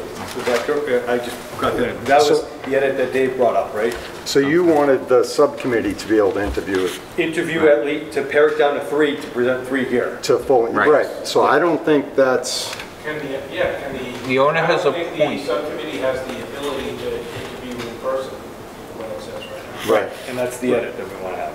no, No. Different. The edit is, yeah. Full. yeah, so we want to say, the owner has appointed a 7-person evaluation subcommittee of the Whitman Middle School Building Committee to conduct the initial review of the responses and to recommend no less than 3 respondent firms to appear before the Whitman Middle School Building Committee. Right. Okay, for interviews. That's what. So the way that reads, you wouldn't be able to interview. Correct. Right, so. They don't want it though. They don't need to. They're just paring it down from looking at the paperwork. That's what I. Are you saying 2 sets of interviews? I thought you guys wanted to be able to interview. I don't think that was discussed. Somebody did say they wanted to interview every one of them. Right. Yeah, I'm not on it, so. Yeah, and I don't want to interview 14 people. Right. Companies, but So we we could narrow it down to, if it's going to go to full committee for questions, it should be 4 or 5 that we recommend as a subcommittee. Then if the full committee wants to narrow it down a little bit more, I'd be fine with that, and then interview. So, Bob, your recommendation is that subcommittee paper screens only, down to 4 or 5 for full committee interview. Well, 3, 4, or 5, and as we meet, if we have 3 solid choices, maybe that's what we'll come up with. Okay. No, I think it says no less than 3. Yeah. Right, so no less than 3, keep it at that. So Katie suggested no more than 5. Good. Okay. But, okay, I But guess. I don't want to interview All right. 14 companies. No, I understand. Right. So number 3 on here, the evaluation subcommittee will identify a minimum of 3 respondent firms for interviews with the full Whitman Middle School Building Committee, which will consist of a presentation by the selected respondent firms followed by a series of questions. Prior to the interviews, the evaluation subcommittee will contact a minimum of 3 references and conclude reference checks, which will be part of the scoring for each firm. Non-response from a reference does not preclude an interview from taking place. Each respondent firm selected for an interview must have their selected project director lead their presentation. Once the interviews are complete, each member of the Whitman Middle School Building Committee will rank the selected respondent firms according to the total point score of the set list of interview questions. So then we should somewhere in here identify what questions and what the criteria is, don't we? No, that was page 6. I just went to page 7. So, just to clarify. Yeah. The way my interpretation, the educational side, we interview a lot. Your side is more paper screen and then get it to the full committee. So our thought process, and this is how interpretation is different. I would interview 7 folks and pare it down to this committee to 3. Paper screen, interview, present. If the will of the committee is paper screen to 6 or 7 or 4 or 5 to this committee, that's fine too. There was just an interview in our we would interview probably 7 candidates after a paper screen from 14 and then present 3 finalists to the full committee. So that's a misinterpretation of how we would do it physically, educationally, but business-wise, or construction-wise, that's different for us. Which, I mean, I'm fine with the subcommittee paring it down paper-wise. They know what they're looking for. Okay, so yeah, just for clarification so we can get this right. The subcommittee will, if there's 13 like they were, the subcommittee will get all 13 packets. Yep. We'll pare it down to, let's say, between 3 and 5. For interview by the full committee, is that what we're saying we like? Correct. Yes. Dave, I mean, you brought this up. Yeah. You've done this before too, so looking at your guys' thoughts. Yeah, I mean, my initial thought was paper, subcommittee interview, and then committee interview. That was my initial thought, but I'm still. That was our initial thought. That was our initial thought. Subcommittee gets 15. The subcommittee feels that they want to interview 8. The subcommittee then says, of those 8, these are our top 3 finalists for presentation to the full committee so that we can choose a finalist. That was our thought process, trying to make sure these 2 places matched that we brought tonight, because that's what we do in education. But if we want to change that, that's no problem. I just want to be clear. I think we should discuss that amongst the folks that are...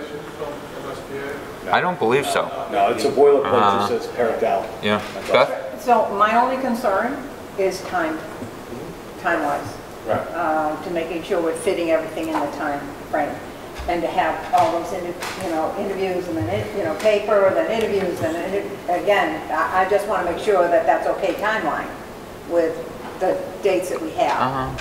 I think we would have plenty of time. So, well, it's plenty, but not really. The issue is going to be who's going to run these interviews? Who on this subcommittee is going to set precedents and how much time each company gets to interview? But now they're going to be going through 2 sets of interviews.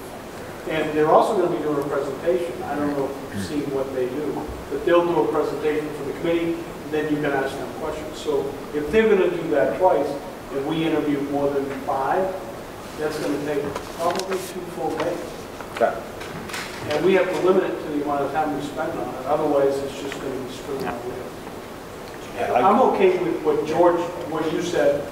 We get it to 7, we interview all 7 of them with the time limit, then we set 3 to the full committee for presentation and interview.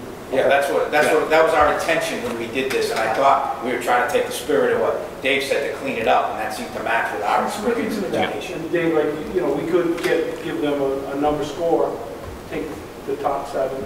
Yeah, I after listening around, I am kind of leaning towards, so subcommittee paper, full committee interview, just that process. So we go 4 or 5. Yeah. We're going to know pretty quick. Okay. Okay. So which way are we on? Because He just changed his mind. I changed my mind, but We have to do So does somebody have a motion just so we can try to get paperwork? Well, we had a motion, didn't we? The motion, you started with the motion of this on the top. First sentence change, Right. to recommend no less than 3 respondents to appear before the full Whitman Middle School Building Committee for interviews. Okay. If now he's saying 3 to 5, is that what we're doing? Well, we're only going to see 3 to the full committee. No, less than 3. So you don't need to, okay. you're good there. Motion to accept edit 2 for page 6. Okay. I have a motion to accept edit 2 from page 6. Do I have a second? Second. All in favor? We're good? Okay. The way it reads? Good. That was good. And just that we sit and just go over all the language to make sure it is revised and in the spirit of what we just voted. That's all. After the fact. Page 7, edit number 3, the selection schedule. So right now we have a different schedule in there. That's simply changing the dates to what Katie was referring to for the different deadlines. September 29th, October 6th, October 8th, etc. Motion to accept is written. Okay. I have a motion and a second. All in favor? Okay, that's unanimous. So that was what you got highlighted there on the... Yep. Page 8, change the underlined italicized text that begins on or after to regular business hours are Monday through Friday, 8 a.m. to 4 p.m. So that would be the timing of when they can, on or after July 14th, so when they can request the services. Motion to accept edit 4, page 8, as written. Second. Motion and a second. All in favor? I'm sorry, there was no discussion, right? Unanimous. Okay. Page 8, number 5, change the bold italicized text that begins, a site visit for prospective bidders. A site visit for prospective bidders will be held on Wednesday, October 6th, 2021 at 2:45 p.m. at the Whitman Middle School. It is strongly recommended that bidders attend this site visit. It is not a requirement for bid submission. I'm paraphrasing slightly. Please report to the front office for check-in at the building. So we're changing the date of that from when it was in July to the date in October. Yeah, it also gives us time to get the kids out of school. Yep. So it's later in the day, and would encourage anyone that's on this committee or the evaluation committee, if you want to go and watch the process, it should be something to see. Motion to accept edit number 5. as written. Motion, do I have a second? Second. No, any discussion? All in favor? Okay, edit 5 passes. Edit 6, page 8, change the italicized phrase by 4 p.m. on Monday, July 26, 2021 to 1 p.m. on Friday, October 8, 2021. Motion to accept. Have a motion? Second. And a second? Any discussion? All in favor? One discussion. Oh. I'm anticipating that your dates are in sync to this calendar. Correct. Okay. Yeah. And if they aren't, we'll change them and not tell you. No. You're getting CC. Yeah, you're gonna get CC. We're going pretty quick here, so I don't have everything in front of me. All right, so. It's the calendar that was presented by Katie. All right, so that was unanimous. Page 8, change the italicized phrase no later than 1 p.m. on Wednesday, July 28th, 2021 to no later than 1 p.m. on Wednesday, October 13th, 2021. I have a motion. Do I have a second? Second. Any discussion? All in favor?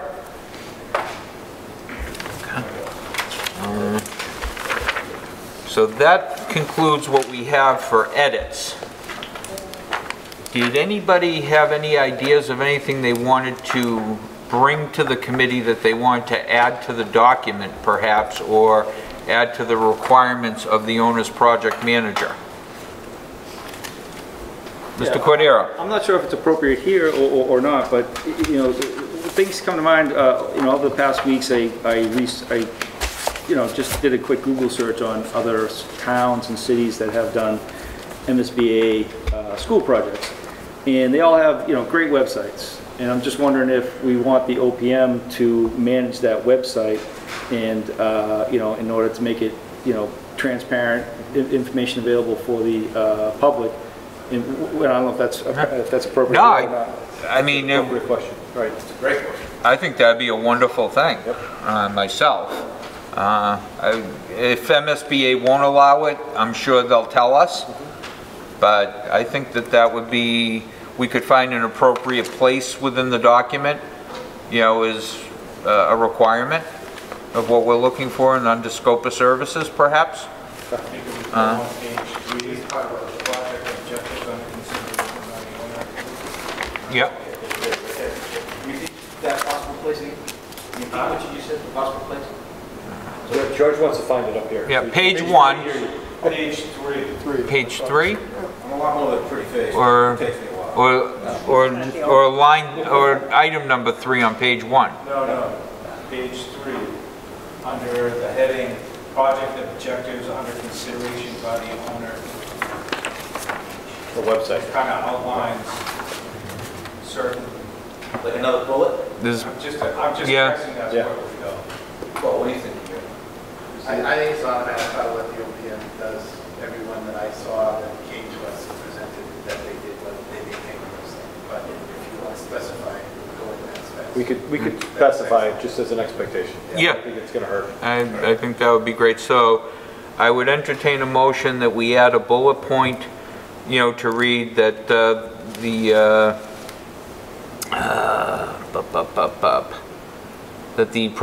OPM would provide and maintain a website that is specific to the project to the satisfaction of the committee, including all updates, you know, for the public, you know, keeping everyone abreast of the project. Well, I think we could just say maintain a website that pertain, you know, for the project. I think we can. An informational website with progress and updates. Yeah. Yeah. Project specific. Yeah. With some zis boom ba, so to speak. I think we got the 10. Okay. So, do we have that motion?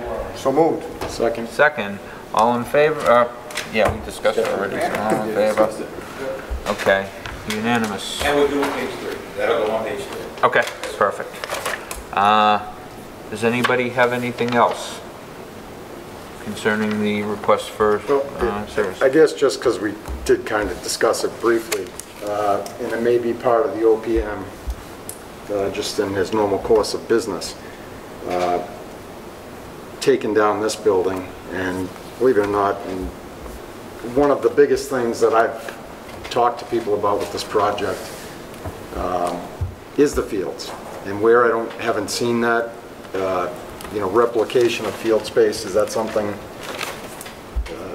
recreating field space here? I mean, obviously, what's that? I think that'd be part of what that. Yeah, I mean, I think so too, but Yeah, your architect role. again, you wouldn't believe the amount of people that, Oh, I've had baseball call me. Basketball court and field. yeah, I mean, I've had baseball call me. I mean, heck, you know, soccer already started. My grandson started last night over at the middle. You know, those fields get used. right. Is there a way we can add replication of fields that under the scope of the project? You know, advice, consultation on replication? Yeah. They'll be taking out fields to build the school. That's what I was. Just like they. They may, or they may say, hey, we can go into those trees there. Right. You know. Number 1 on page 3, it does identification of community concerns that may impact study options to develop a project that education community embraces. If you want, I mean, we do have community involved in that decision. We also have the education process involved. So I think that bullet, the top bullet, kind of addresses that. Right. And the second bullet, I mean, not to cut you off, to be honest with you, because fields are also used by the schools every day. Right.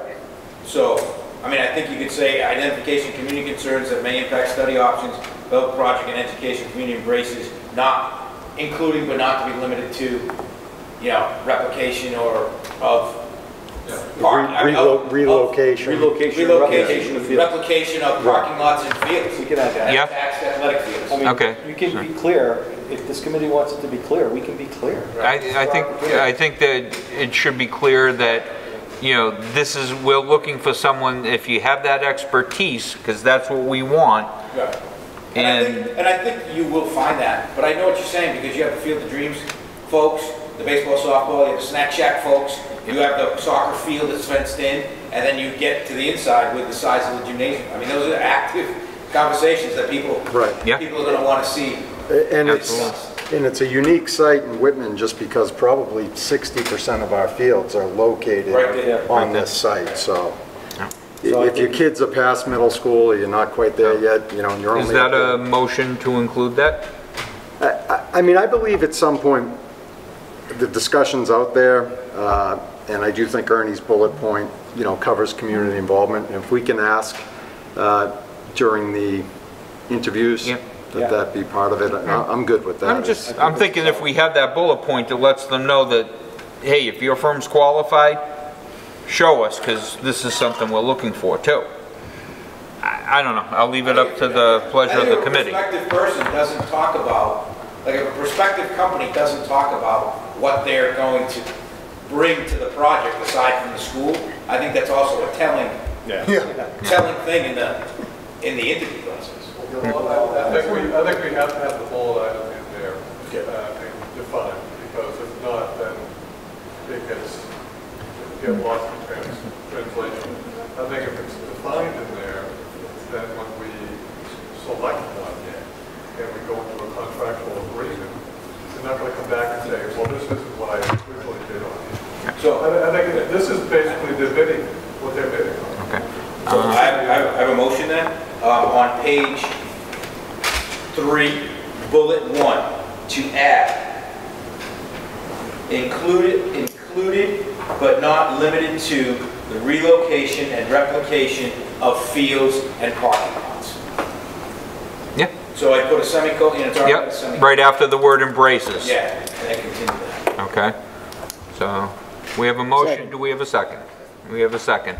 Any more discussion? All in favor? Okay, unanimous. Anything else? Okay, I think within that we've covered the process and communication, revised timelines.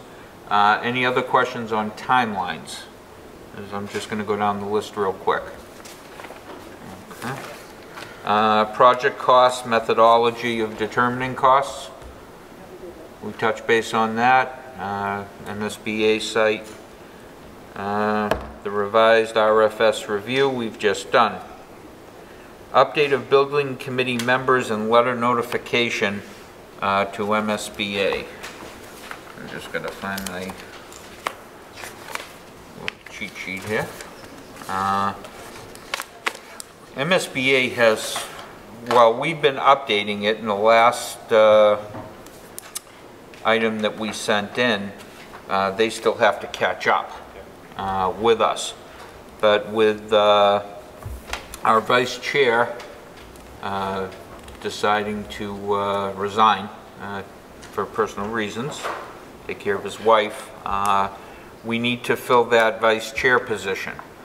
We have a school committee person that was a citizen at large with Beth, so she's now a school committee, although we're required to have one, we have three. So we're good on the school committee table, so to speak. It does leave us with that one extra person that we can fill as well. So can I just add, I think, can we appoint the vice chair and then get into that discussion? I was just going to say that. So what I'd like to do is open nominations for a vice chair, and we'll vote for a vice chair, and then we'll get into what we want to do with that open seat, so to speak. So at this, I'm sorry, George? I'd like to nominate Chris Griffin as vice chair. Mr. Scriven is nominated. Any other nominations? I'll nominate Randy Lamatino. Okay. Mr. Lamattina. Anybody else to be nominated? All right. I'll close nominations for vice chair. At this point, we will go around in the order that the nomination was made. So first up, Mr. Scriven. All in favor, or I'm going to do this as a roll call. I think that's the easiest way, and I'm going to start that way.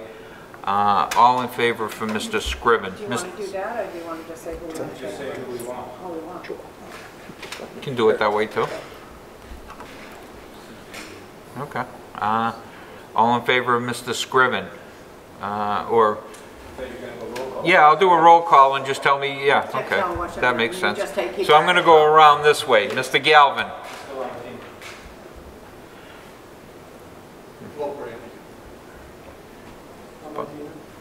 Okay. Beth? Randy. Mr. Scriven? Randy. Randy? Chris.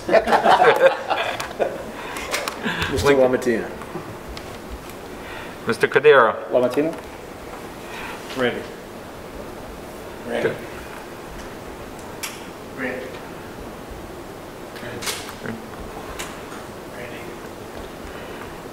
And Randy. So, Randy, you're declared vice chair. Thank you. Thank you. Okay. That business being done, we have an open seat with Mr. Cullity's retirement or resignation. So can I just add, so yep. when we started this committee, we asked the community who wanted to be on it, and there was just this rush of no one. So we started going around, Fred and I spoke a little bit about people that were qualified to serve on this committee. So we had some finance folks, we have some people that are in the field. MSBA doesn't have a high number or a low number.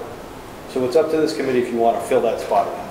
We can fill that spot, or we can leave that vacant. It's really the will of the committee, so it's not like we have to, and I just wanted to be clear on that. They don't give you a number of 25 or 6. They just want at least one school committee member on that, and then they make their recommendation for town finance, town government, people in the field, so to speak. So it's up to this committee if you choose to fill or not, and how you go about that. Mr. Scriven. Yeah, I'm not sure there's a need at this point. We've already, met several times as a committee, and, based on the progress at this point of today's meeting, I'm a lot more encouraged going forward. So I don't know if we need it. Mr. Lamatino? I would just say, as a point of order, do we have to rescind the appointment of Mr. Colletti with regret? It was rescinded with his letter of resignation, Okay. That was easy. as far as that goes. We can leave this alone for now, right? We can leave this alone, we can add to it in the future, we can subtract to it. There's a point where somebody may retire and they may have to leave because of their title. And Okay. then may want to come back on as citizen of that. Okay. You know, I will say that I have had one person reach out to me, you know, with interest to the committee. But as I said, it's the will of the committee. We don't have to take any action right now. We need to make a motion to not fill the position. I don't, I think that would be cleaner, since somebody did leave, and I can, when I send in the new order, because Mr. Dupre is now the principal as of July 1st to Whitman Middle, he comes on board to this committee. He took Kerry Sandler's place, who was the interim principal. So when I put that forward, I think if it's the will of the committee to stay as is, I would just like to, since we want to be transparent and vote, we voted that we didn't fill that position that was on the initial document that we sent to MSBA last year. yeah, I would entertain that motion To not fill the position. at this time, or not fill it? At this time. Okay. Motion second. Any more discussion? All in favor? Okay, so that's unanimous. Okay. I'd like to make a motion to adjourn. I have a motion to adjourn. Do I have a second? Second. All in favor? You don't want to stay all night? It's nice and cool. Thank you. Good enough meeting if you had. Thank you.